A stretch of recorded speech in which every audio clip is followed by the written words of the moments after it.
Kebakaran sebuah mobil minibus terjadi di SPBU kilometer 12. Kejadian tersebut terjadi saat mobil dikemudikan oleh pensiunan PNS bernama Aston Sihombing saat akan mengisi BBM. Beruntung pada saat kejadian Aston Sihombing berhasil menyelamatkan diri dan keluarganya dari dalam mobil. Menurut Aston, awalnya saat mengantri mengisi BBM, ada yang melihat tangki mobilnya bocor. Dirinya langsung membawa mobilnya keluar dari antrian. Saat berada di depan SPBU, mobilnya terbakar. Ini sih dua lagi mobil di depan aku. Ada yang lihat, itu Pak, bensin ada bocor-bocor itu. Iya. Aku keluar, aku cium adunia memang. Wah sudah, aku cabut keluar dari barisan, dari antrian kan. Aku belum ngisi. Saya bawa ke depan di depan itu SPBU.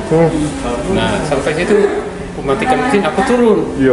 Aku turun, belum ada api. Nah, ada mana ini?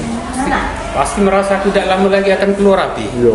Tidak, ini benar tidak lama lagi dari situ.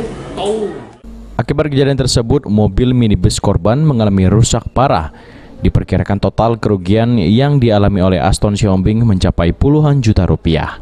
Aston Sihombing setelah kejadian dibawa ke Polsek Sukarami guna dimintai keterangan atas kejadian kebakaran mobilnya. Firman Hidayat, PAL TV.